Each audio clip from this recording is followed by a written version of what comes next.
Welcome back to your channel Tripitaka. तो आज हम लोग फिर से वही जीएस क्वेश्चन सीरीज लेकर के आए हैं जो आपको वनडे एग्जाम में काफी हेल्पफुल रहेगा।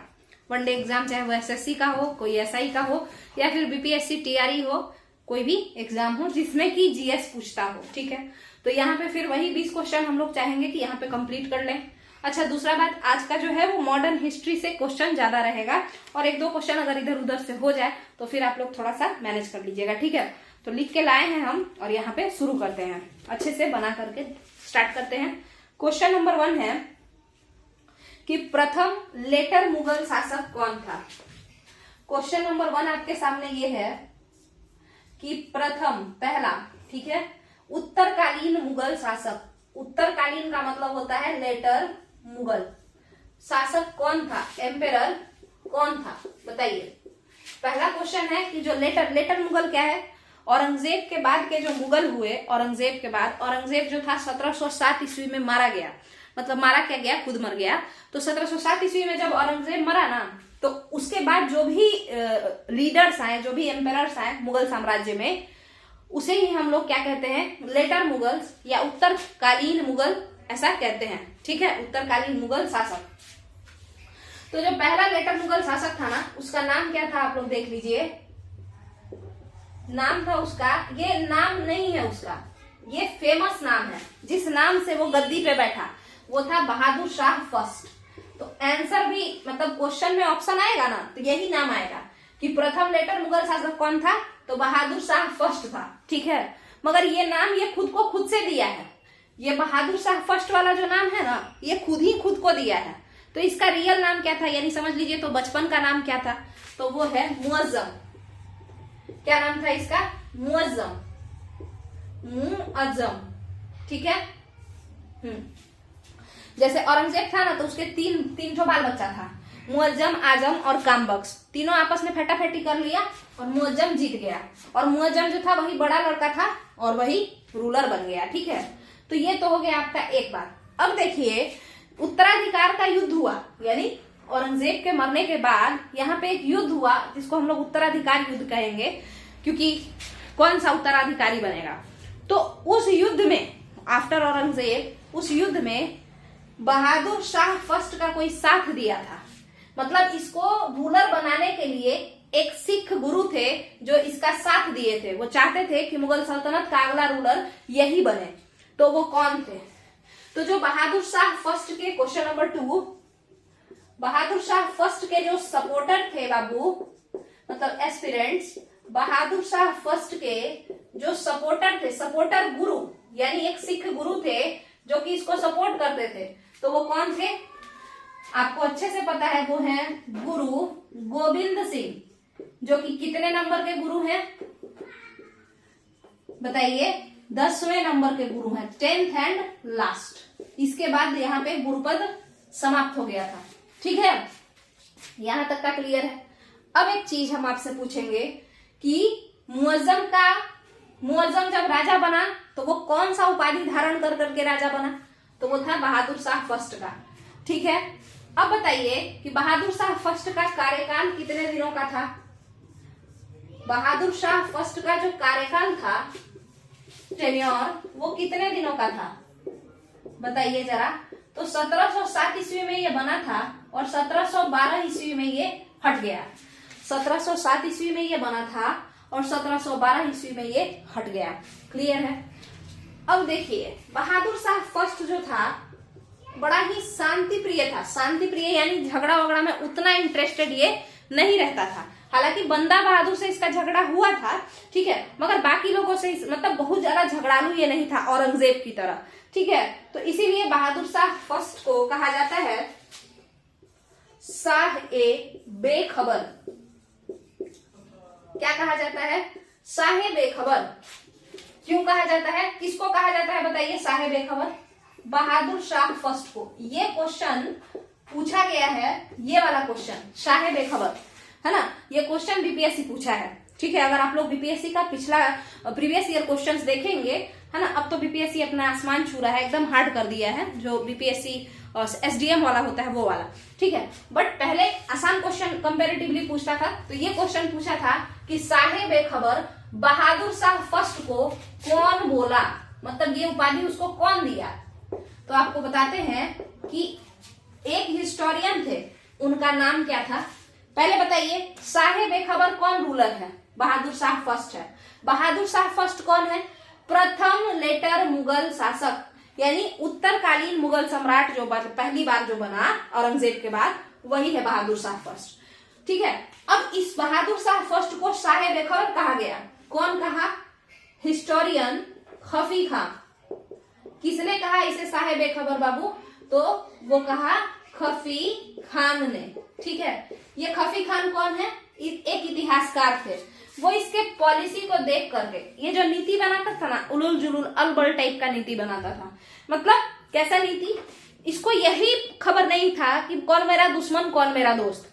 हिस्टोरियन खफी खान ये बताते हैं कि इसको समझ में नहीं आता था कि इसका दोस्त कौन है, इसका दुश्मन कौन है, और इसीलिए हिस्टोरियन खफी खान बहादुर शाह फर्स्ट को साहे बेखबर कहते थे। ठीक है, तो क्वेश्चन नंबर 4 क्लियर है। अब हम लोग देखते हैं थोड़ा और, देखिएगा। अब यहाँ पे अगर हम देखें तो बहादुर शाह फर्स्ट से तो कुछ क्वेश्चन हम लोग देख लिए हैं, है ना। अब थोड़ा बहुत हम लोग देखते हैं थोड़ा कि गुरु गोविंद सिंह का क्या क्या रोल रहा। गुरु गोविंद सिंह के बारे में भी थोड़ा सा जान लेते हैं यहीं पे, है ना, क्योंकि जुड़ा हुआ है ना। देखिए, गुरु गोविंद सिंह किसको सपोर्ट किए? कौन से मुगल को? बहादुर शाह फर्स्ट को।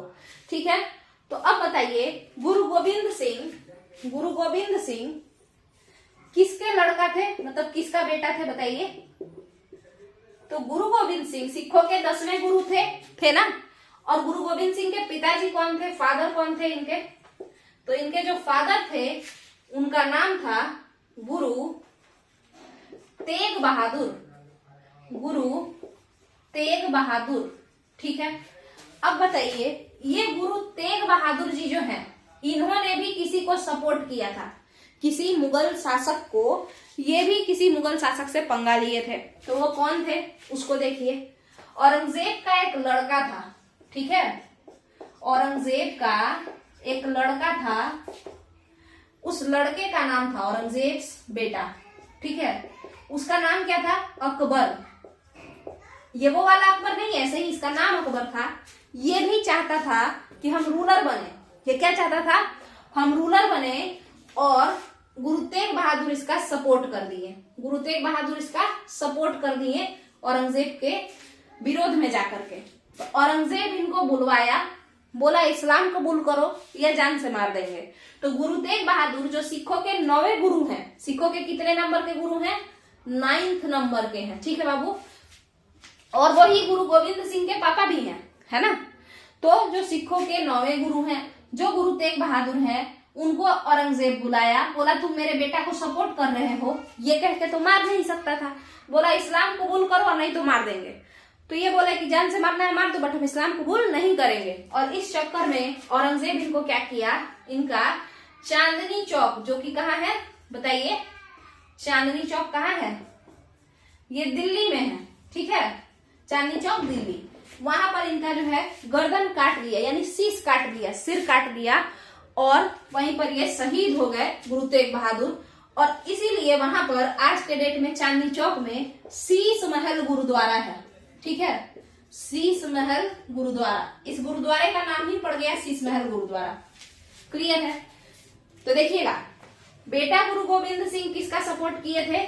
तो औरंगजेब का एक लड़का था जिसका नाम था बहादुर शाह फर्स्ट, उसको सपोर्ट किए थे। और जो गुरु तेग बहादुर थे वो किसको सपोर्ट किए थे? तो वो भी औरंगजेब के ही एक और बेटा जिसका नाम अकबर था, है ना, तो उसको सपोर्ट किए थे। और उसके चक्कर में चांदनी चौक में उनको जो है वो मार दिया और शीश काट दिया। इस कारण से सिख धर्म के लोग यहाँ पर एक गुरुद्वारा बनाए, शीश महल गुरुद्वारा। ठीक है, अब बताइए, एक और कोई सिख गुरु थे जिन्होंने मुगलों के पॉलिटिक्स में इन्वॉल्व, मतलब जो हुए या इंटरेस्ट दिखाए, मुगलों के पॉलिटिक्स में, उनके इंटरनल मैटर में इंटरेस्ट दिखाए। एक और सिख गुरु थे, तो उनका क्या नाम था? जरा सा देख लीजिए, गुरु अर्जुन देव। अर्जुन देव भी कहीं कहीं पे बोलता है लोग, बट गुरु अर्जुन देव। तो गुरु अर्जुन देव किसको सपोर्ट कर रहे थे बताइए? गुरु अर्जुन देव किसको सपोर्ट कर रहे थे बताइए? तो जहांगीर जो है ना, जहांगीर कौन था ये सबको ही जानता है, जोधा अकबर का बेटा जहांगीर। जहांगीर का एक बेटा था, ठीक है, खुसरो। जहांगीर का एक बेटा था खुसरो, जहांगीर का बेटा था खुसरो। गुरु अर्जुन देव उसी को सपोर्ट कर रहे थे और इस चक्कर में जहांगीर गुरु अर्जुन देव को मरवा देता है। इस चक्कर में जहांगीर क्या करता है, गुरु अर्जुन देव को मरवा देता है। तो ये 3 जो गुरु आप लोग जो देख रहे हैं, ये 3 गुरु, गुरु गोविंद सिंह, उनके पिताजी गुरु तेग बहादुर और गुरु अर्जुन देव, ये 3 गुरु मुगलों के इंटरनल पॉलिटिक्स में थोड़ा ज्यादा इन्वॉल्व रहे और उसका खामियाजा इन लोगों को जो है भुगतना पड़ा, है ना। इन लोगों को जान से मार दिया गया। गुरु गोविंद सिंह को बाद में, मतलब वो बाद में मरे हैं नांदेड़ में आगे चल के, बट हम एक बात बता रहे हैं कि इस तरीके का कुछ कुछ हुआ, ठीक है। तो खुसरो का पक्ष कौन ले रहा था, अर्जुन। खुसरो का पक्ष कौन ले रहा था, अर्जुन। तो इस तरीके से समझिए कि गुरु अर्जुन देव खुसरो को आशीर्वाद देने गए कि खुश रहो, बट फिर वो क्या हुआ कि जहांगीर उनको फिर जान से मार दिया, जहान से भेज दिया। तो ये हिसाब किताब है आपका गुरु अर्जुन देव का। अच्छा, एक अब क्वेश्चन जब इतना हम लोग पढ़ लिए हैं तो ये बताइए, क्वेश्चन नंबर 7, गुरु ग्रंथ साहिब, गुरु ग्रंथ साहिब या आप कहिए आदि ग्रंथ, आदि ग्रंथ, ये दोनों सेम ही नाम है, आदि ग्रंथ या गुरु ग्रंथ साहिब, ठीक है, का निर्माण किसने किया, का निर्माण किसने किया, बताइए। कौन से गुरु जी ने जो है गुरु ग्रंथ साहिब का निर्माण किया। तो आपको अच्छे से पता होगा कि गुरु ग्रंथ साहिब का निर्माण अर्जुन देव ही किए हैं, ठीक है। अर्जुन देव ने ही गुरु ग्रंथ साहिब का निर्माण करा है, ठीक है। यहाँ पे गुरु ग्रंथ साहिब से रिलेटेड कहानी। और इसके बाद आप बताइए क्वेश्चन नंबर 8। वैसे तो यहाँ पे अब केवल सिख गुरु के बारे में ही हम लोग बात कर रहे हैं और बात हम लोग को इसके बारे में करना था, लेटर मुगल्स के बारे में, क्योंकि ये इन्वॉल्व है, इस वजह से थोड़ा बहुत क्वेश्चन जोड़ जोड़ के हम बता दे रहे हैं। चलिए देखिए आप, गुरु ग्रंथ साहिब या आदि ग्रंथ का निर्माण किसने किया, अर्जुन देव ने। अर्जुन देव कितने नंबर के गुरु थे, 5वें नंबर के गुरु थे, ठीक है। अब एक क्वेश्चन है आपके पास कि पाहुल प्रणाली, कौन सा प्रणाली, पाहुल प्रणाली का संबंध किस धर्म से है, पाहुल प्रणाली का संबंध किस धर्म से है, बताइएगा। तो पाहुल प्रणाली का संबंध सिख धर्म से है, ठीक है। पाहुल प्रणाली का संबंध किस धर्म से है, सिख धर्म से है।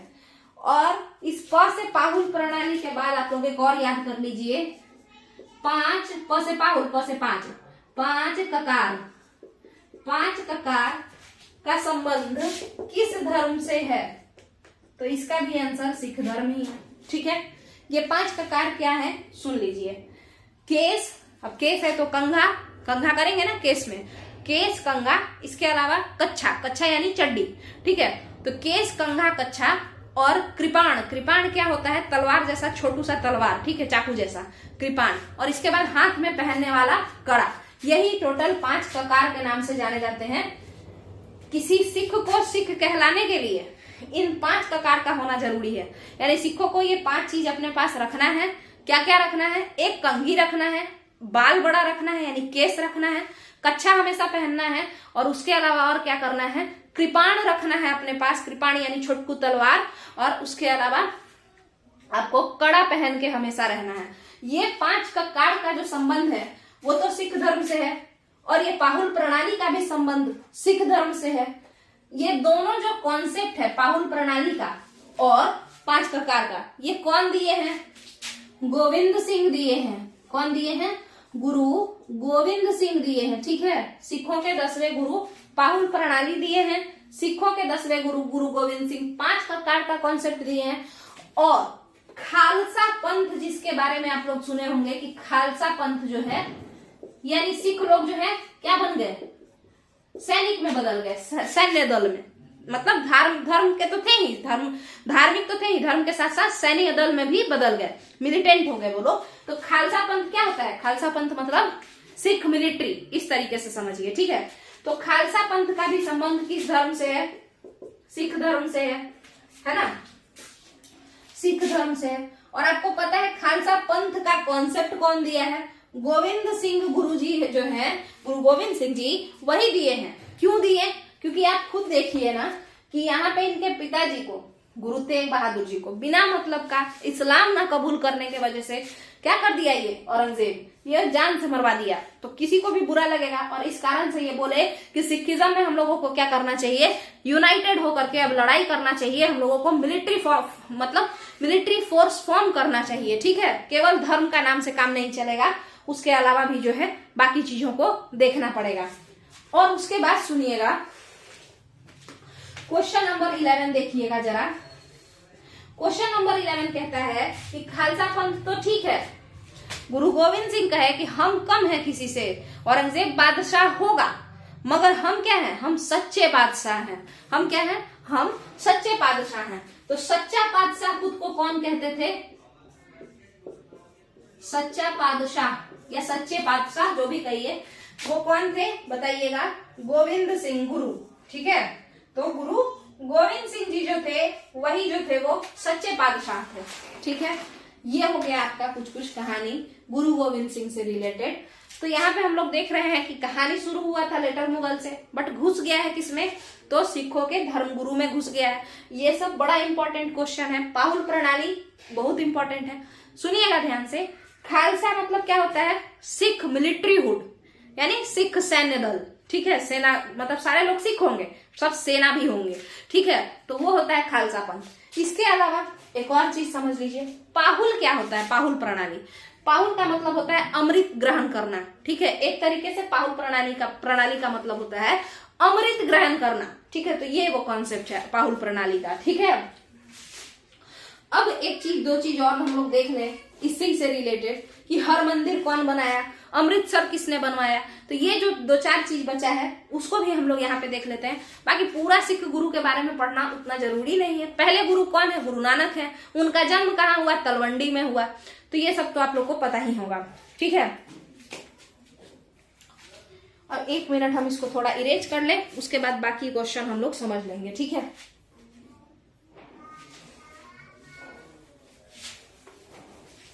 तो अब आपका जो क्वेश्चन है ये बताइए कि हरमंदिर साहब का निर्माण किसने करवाया? क्या आपको पता है हरमंदिर साहिब का निर्माण? हरमंदिर साहिब माने वो जो स्वर्ण मंदिर है ना, तो उसके ऊपर सोना चढ़ाने से पहले उस मंदिर का नाम स्वर्ण मंदिर नहीं था, हर मंदिर था, ठीक है। तो वही चीज, हरमंदिर साहिब का निर्माण किसने करवाया? बताइए जरा कमेंट में। एक जरा हम इसको इरेज कर लें, उसके बाद आगे का क्वेश्चन देखेंगे कि हरमंदिर साहिब का निर्माण किसने करवाया। पहला क्वेश्चन है ये। तो आपका टोटल अभी तक हम लोग 11 क्वेश्चन देख चुके हैं, और भी देखते हैं। हरमंदिर साहिब का निर्माण किसने करवाया? तो आपको पता होना चाहिए कि ये मंदिर है, ठीक है। साहिब ये लोग लगाते हैं, जैसे सुनिएगा, जैसे अगर आप देखें तो इस्लाम में किसी भी बड़े दरगाह या कोई बड़ा सा कोई माने बढ़िया जगह हो तो हम लोग उसको आगे शरीफ लगा देते हैं, जैसे अजमेर शरीफ, मनेर शरीफ, ऐसे कहते हैं ना। तो उसी तरीके से सिखिज्म में कोई भी बड़ा अच्छा सा जगह रहे, अनंतपुर साहिब, पटना साहिब, हरमंदिर साहिब, ऐसा चीज है, ठीक है। समझ में आ गया? तो हरमंदिर साहिब एक मंदिर है, इसका निर्माण किसने करा? बताइएगा कि हरमंदिर साहिब का निर्माण किसने करा? तो इसका कहानी है अर्जुन देव। गुरु अर्जुन देव ने जो है हरमंदिर साहिब का निर्माण करा। और गुरु ग्रंथ साहिब का निर्माण किसने करा? वो जो किताब है सिखों का प्रमुख ग्रंथ, वो भी अर्जुन देव ही किए हैं, ठीक है। अब एक और चीज बताइए, इसके पीछे का थोड़ा कहानी अगर हम लोग जान लें तो देखिएगा ध्यान से, बड़ा क्लियर हो जाएगा। देखिए आपको तो पता होना चाहिए, ये एक गुरु थे, उन गुरु का नाम था अमरदास, ठीक है। गुरु का नाम क्या था? अमरदास, ठीक है। अमरदास कितने नंबर के गुरु थे? तीसरे नंबर के गुरु थे, 3rd नंबर के गुरु थे, ठीक है, ठीक है। गुरु अमरदास की एक बेटी हुआ करती थी, बेटी, डॉटर, ठीक है। डॉटर का नाम था बीबी भानी। इससे पूरा क्वेश्चन आपका क्लियर हो जाएगा, ठीक है। तो बीबी भानी जो थी ना, ये डॉटर का नाम है, इनके डॉटर का। इन बीबी भानी जी को अकबर नाम का एक सुल्तान था या बादशाह, सभी को पता है मुगल सल्तनत का अकबर। तो जो अकबर थे उन्होंने इनको 500 बीघा जमीन गिफ्ट किया था। किसको गिफ्ट किया था? बीबी भानी को। बीबी भानी कौन है? तीसरे गुरु अमरदास की बेटी है। कितना जमीन गिफ्ट किया? 500 बीघा जमीन गिफ्ट किया, ठीक है। किसने किया? अकबर ने किया, सम्राट अकबर ने, ठीक है। हाँ, अब हुआ क्या कि बीबी भानी तो थी लड़की, तो लड़की का तो शादी होगा किसी और से, है ना। और प्रॉपर्टी चला गया फिर किसके पास? बीबी भानी के हस्बैंड के पास। जैसे अगर आप देखिए किसी लड़की के पास जमीन जायदाद हो और उसका जिससे शादी होगा, ऑटोमेटिकली वो उसका क्या हो जाएगा? मालिक हो जाएगा, है ना। तो उसी तरीके से यहाँ पे बीबी भानी का शादी हो गया। बीबी भानी जी का जो है शादी हो गया किसके साथ? गुरु रामदास जी के साथ, ठीक है। रामदास, गुरु रामदास जो सिखों के अगले गुरु हुए, और ये कितने नंबर के गुरु हुए? चौथे नंबर के, 4th गुरु, ठीक है। तो गुरु रामदास जी के साथ शादी हुआ और इस तरीके से ये 500 बीघा जमीन किसका हो गया? गुरु रामदास जी का भी हो गया, मतलब बीबी भानी जी का भी हुआ और गुरु रामदास जी का भी हो गया, है ना। ये 500 बीघा जमीन, है ना। तो अब गुरु रामदास जी क्या किए कि इस 500 बीघा जमीन के कुछ इलाके पे एक तालाब खुदवा दिए। क्या खुदवा दिए? तालाब खुदवा दिए। उसी तालाब का नाम था अमृत सरोवर। उसका नाम क्या था? यहाँ पे इस 500 बीघा जमीन पे क्या हो गया? ये गुरु रामदास जी तालाब खुदवा दिए, पॉन्ड बनवा दिए। तो पूरा का पूरा 500 बीघा पे खुदवा दिए होंगे क्या? ऐसा बात थोड़ी है, छोटा सा ही ना खुदवाए होंगे। तो वो जो तालाब था ना, उस तालाब का वो नाम दिए कि ये क्या है? ये सरोवर है, ये सरोवर है। और इसमें क्या है? पानी है? नहीं, अमृत है। तो अमृत सरोवर नाम पड़ गया उस तालाब का, ठीक है। और उस पूरे एरिया का नाम क्या पड़ गया? उस 500 बीघा इलाके का नाम अमृतसर, ठीक है। क्या पड़ गया उस इलाके का नाम? अमृतसर, ठीक है। अब बताइए अमृत सरोवर का निर्माण किसने किया? आप बता नहीं देंगे क्या कि गुरु रामदास जी ने किया? गुरु रामदास जी कितने नंबर के गुरु थे भाई? चौथे नंबर के गुरु थे, है ना। तो देखिए इसको कैसे याद रखे कि गुरु रामदास चौथे नंबर के थे? देखिए 4 यहाँ पे अगर आप लिखेंगे 4, 4 नहीं ये 4 ही लिखिए, 4। तो र आ गया, र से फिर आपको यहाँ पे र से राम कर लेना है, ठीक है। तो 4 नंबर पे थे रामदास, ठीक है। आराम के जगह 4 राम, ठीक है। चलिए अब इस बात को समझिए, अमृत सरोवर तो बन करके रेडी है। अब गुरु रामदास जी के पास 500 बीघा जमीन भी है ना, और अमृत सरोवर भी है ना। तो अब हुआ कि अगला गुरु किसको बनाया जाए? क्या करा जाए? अगला गुरु किसको बनाया जाए बताइए। तो गुरु रामदास जी सोचे, अच्छा देखिए सिखिज्म में गुरु नानक के बाल बच्चा थे, मगर उसके बावजूद भी वो अपने बेटा बेटी को अगला पद नहीं दिए थे। गुरु का पद वो अपने एक शिष्य को दिए थे जिनका नाम था लहना, है ना। आपको पता होगा ये बात। तो गुरु रामदास जी भी सोचे कि हम भी किसको गुरु बनाएं, अपने बाल बच्चा में से किसी को बनाएं या किसी बाहरी इंसान को बना दें। तो देखिए यहाँ पे 500 बीघा जमीन भी है, तो जमीन के लोभ में बुरे लोग भी तो राजा बन सकते हैं, मतलब गुरु बन सकते हैं। जमीन के लोभ में बुरे लोग भी गुरु बन सकते हैं, है ना। अच्छा अच्छा दिखा करके रामदास जी को जो है बेवकूफ बना के और उसके बाद पावर में आ जाएंगे, फिर 500 बीघा जमीन हड़प लेंगे। इस कारण से गुरु रामदास ने, यानी चौथे गुरु रामदास ने कहा कि हम अपने ही किसी बेटा को क्या बना देते हैं? अगला गुरु घोषित कर देते हैं। तो अब देखिए अमृत सरोवर तो बन चुका है और अगला गुरु बनने जा रहे हैं गुरु रामदास के बेटे, गुरु रामदास और बीबी भानी के बेटे अगले गुरु बनने जा रहे हैं। इन दोनों के लड़के, और इन दोनों के तीसरा औलाद, पहला नहीं, सबसे बड़े बेटे नहीं, तीसरे नंबर के जो बेटे थे उनका नाम था अर्जुन देव, ठीक है। उनका क्या नाम था? अर्जुन देव। यही अर्जुन देव 5वें नंबर के गुरु बन गए। कितने नंबर के? 5th गुरु अर्जुन देव बन गए। ठीक है, अर्जुन देव जब आए तो अर्जुन देव क्या किए, इस सरोवर के बीचों बीच एक मंदिर बनवा दिए।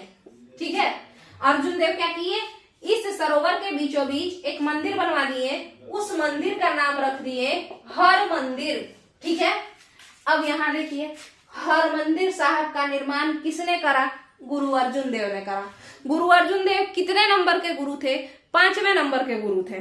ठीक है, इसके बाद अगर आप देखेंगे तो गुरु अर्जुन देव ने ही ग्रंथ साहिब का निर्माण किया। किसका निर्माण किया, ग्रंथ साहिब का निर्माण किया। ठीक है, और आप देखें अगर गुरु अर्जुन देव को, तो गुरु अर्जुन देव बहुत ही सेक्युलर थे, धर्मनिरपेक्ष थे। कैसे इसमें दिखेगा, तो आप देख सकते हैं कि गुरु ग्रंथ साहिब में इस्लाम के एक फकीर हुआ करते थे, है ना, उनका भी बात है ना, मतलब उनका जो उपदेश है वो भी है। हमारे यहाँ SC/ST समुदाय से एक इंसान बिलोंग करते थे, संत थे, संत रैदास, वो जो उपदेश दिए हैं वो भी इस गुरु ग्रंथ साहिब में लिखा हुआ है ना। और उसके अलावा जो है एक नामदेव नाम के संत थे, उनका उपदेश भी इस गुरु ग्रंथ साहिब में गुरु अर्जुन देव ने लिखा है। इसके अलावा गुरु नानक के द्वारा दिया गया उपदेश तो इसमें लिखा ही हुआ है, गुरु लहना के द्वारा यानी गुरु अंगद के द्वारा दिया गया उपदेश तो इसमें लिखा ही हुआ है। यानी वो अपने धर्म के लोगों का तो उपदेश जो था वो तो लिखे ही है, उसके साथ साथ जो दूसरे धर्म के लोग हैं, है ना, उसका भी जो है, बाबा फकीर इनका नाम था, ये जो इंसान थे ये इस्लाम धर्म के सूफी थे, बाबा फकीर इनका नाम था। ठीक है, और SC/ST समुदाय के, वो SC/ST समुदाय जिसको हिंदू धर्म में भी लोग पहले के जमाना में उतना इज्जत नहीं करते थे, और उसके संत रैदास जो बोलते थे वो बात भी यहाँ पे ग्रंथ साहिब में, गुरु ग्रंथ साहिब में गुरु अर्जुन देव ने लिखा है। गुरु ग्रंथ साहिब क्या है, क्वेश्चन बताइए, गुरु ग्रंथ साहिब क्या है? ऑप्शन है आपके पास, एक गुरु है, एक सिख गुरु है ना, एक सिख गुरु है या एक बुक है। तो ये एक बुक है, ये एक रिलीजियस बुक है।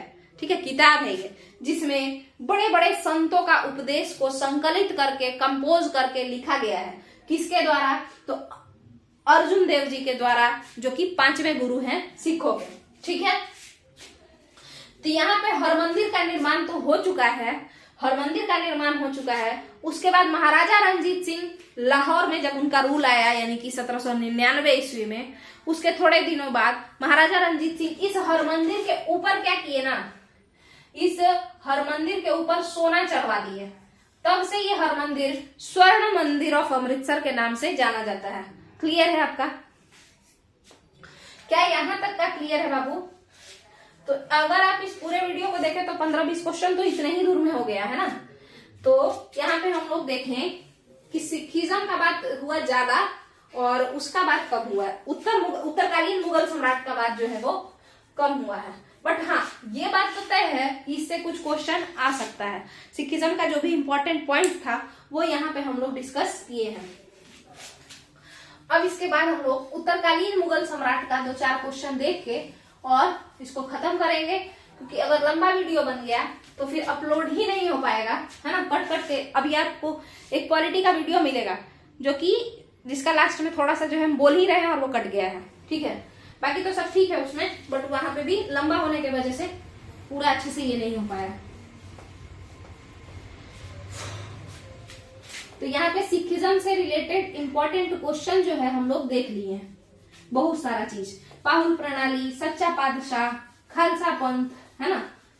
एक और चीज बताइए, महाराजा रणजीत सिंह किस मिसल के थे? तो उससे पहले बताइए मिसल क्या होता है। खालसा के ही अलग अलग ग्रुप, उसी को मिसल कहते हैं। और महाराजा रणजीत सिंह जो थे वो सुकरचकिया मिसल के थे। ठीक है, सुकरचकिया मिसल के मुखिया हुआ करते थे महाराजा रणजीत सिंह के दादाजी महासिंह। ठीक है, तो अब उत्तरकालीन मुगल सम्राट का एक टॉपिक हम लोग देख लें, है ना, उसके बाद इसको हम लोग खत्म करेंगे। चलिए देखिए,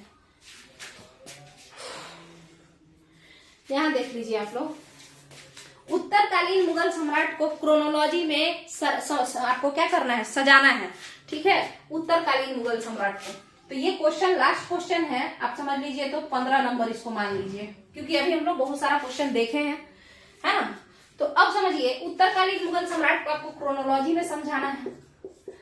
अगर क्वेश्चन हार्ड किया तब ऐसा पूछेगा, ठीक है। हालांकि बीएचयू का हम पेपर दिए थे, उसमें ये क्वेश्चन पूछा था कि उत्तरकालीन मुगल सम्राट को क्रोनोलॉजी में सजाएं। क्रोनोलॉजी मैंने कौन पहले आया कौन बाद में आया, ठीक है। तो नाम हम यहाँ पे लिखते हैं। सबसे पहले अकबर सेकेंड, बहादुर शाह,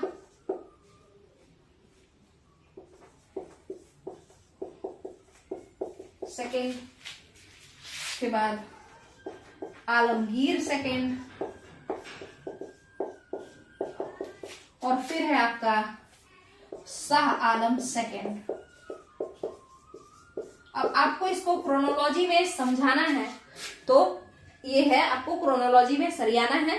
अब कैसे देगा ऑप्शन, तो ऑप्शन ए कर देगा ऐसे 2 1 3 4, फिर ऑप्शन बी कर देगा कि 1 2 3 4, ऐसे ऐसे करके अपना ऑप्शन बना लेता है हम लोग के एग्जाम में। बट हमको यहाँ पे समझना है कि किस तरीके से हम इसको सरियाएं, है ना। तो देखिए, सबसे पहले औरंगजेब के मरने के बाद जो भी आया वो सब उत्तरकालीन मुगल सम्राट कहाया, यानी 1760 के बाद जो भी आया वो सब उत्तरकालीन मुगल सम्राट कहलाया, ठीक है।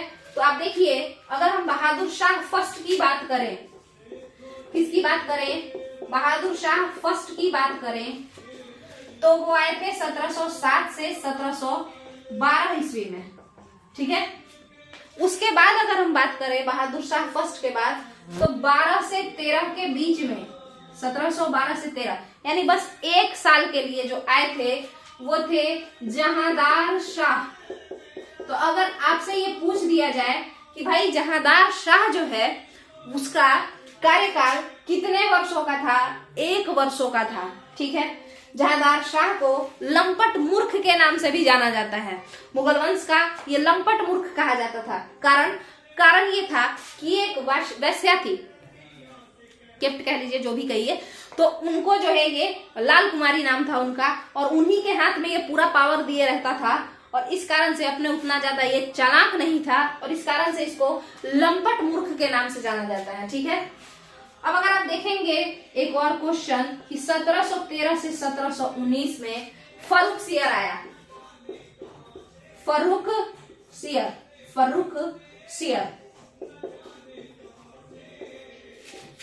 कब आया, 6 साल के लिए आया, 1713 से 19 में आया। इस क्रम में आप देखेंगे यहाँ पर एक इंसान आया था, जॉन सरमन। ये वही जॉन सरमन है जिसके साथ एक डॉक्टर आया था जिसका नाम था डॉक्टर हैमिल्टन, और वही डॉक्टर हैमिल्टन इस फर्रुख सियर का घाव ठीक किया था, नहीं तो फर्रुख सियर मर जाता। और इस कारण से फर्रुख सियर ने इसको, जॉन सरमन को, अंग्रेजी यानी ब्रिटिश ईस्ट इंडिया कंपनी को कहा कि आपको जहां मन जहां व्यापार कीजिए, टैक्स मत दीजिएगा।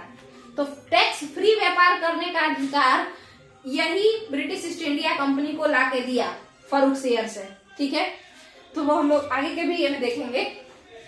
चलिए, तो अब देखिए यहाँ पे कि भाई 1719 से लेकर के और 1749 तक, ठीक है, सबसे ज्यादा दिन तक, लगभग 29 सालों तक, लगभग 29-30 सालों तक जो लेटर मुगल शासक राज किया उसका नाम था मोहम्मद शाह।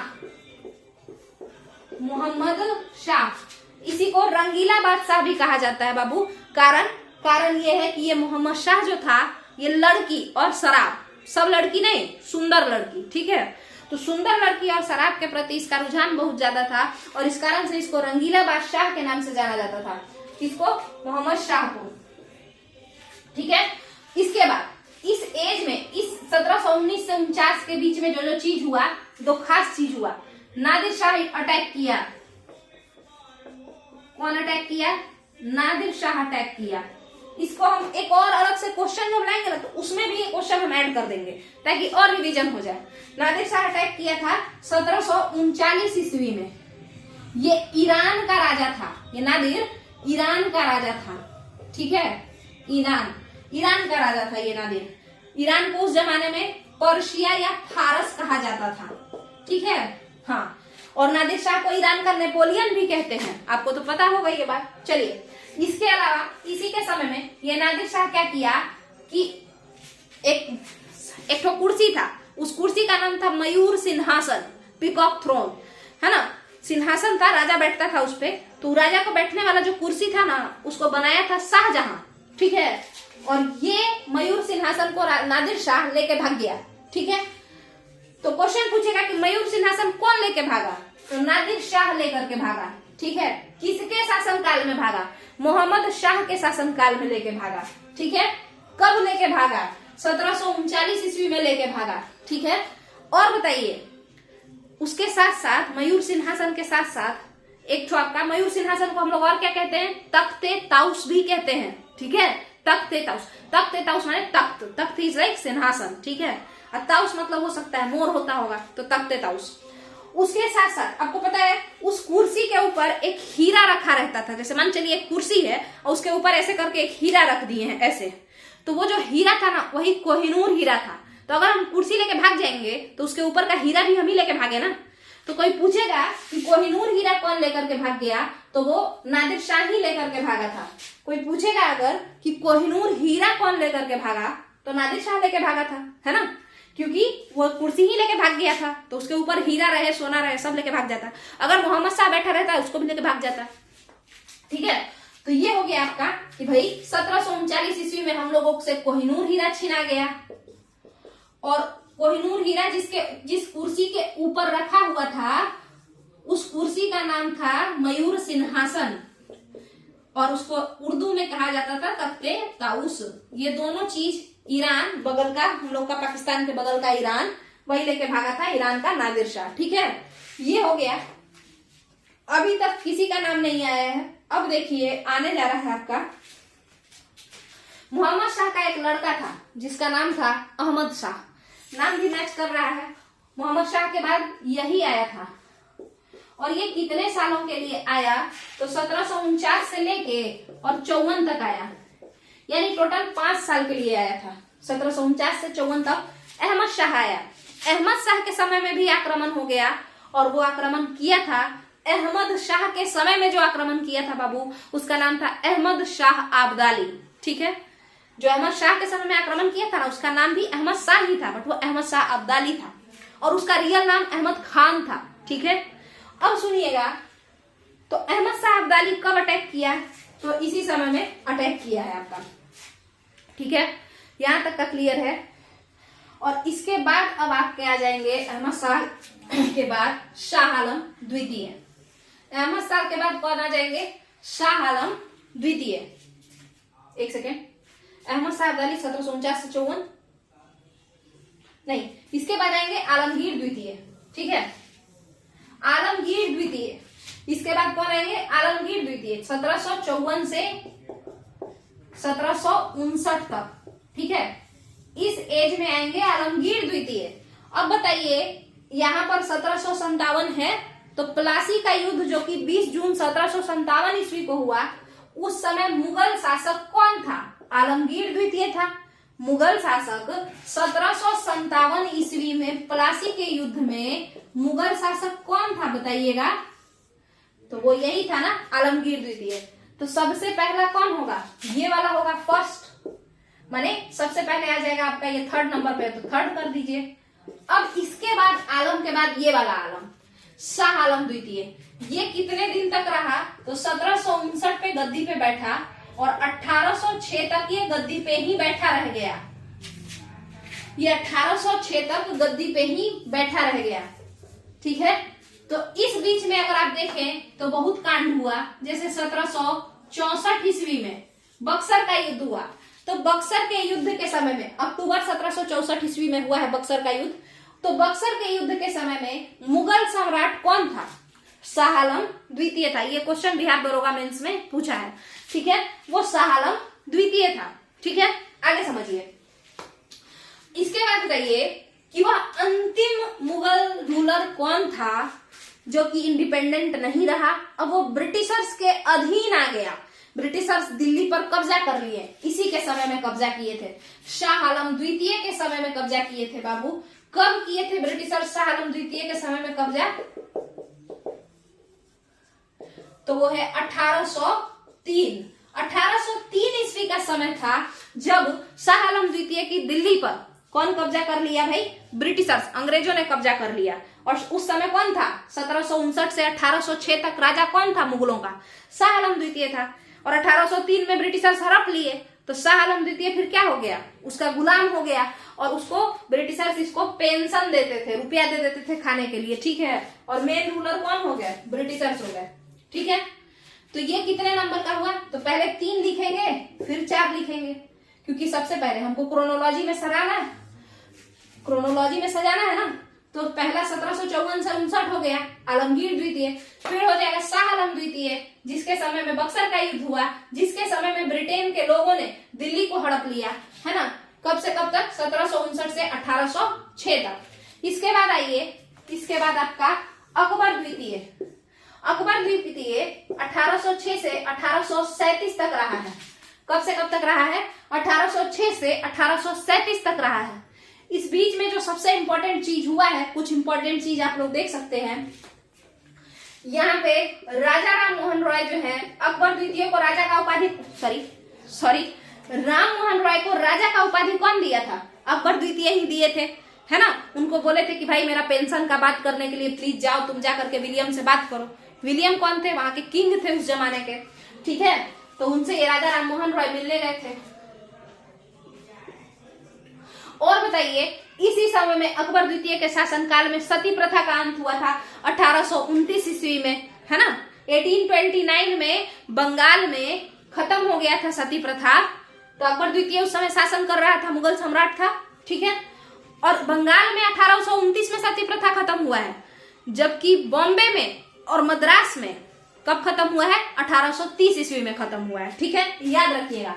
और अगर क्वेश्चन पूछ दिया कि भाई सती प्रथा कब खत्म हुआ, तो आपको 1829 ही लगाना है, 1829 ही लगाना है, ठीक है।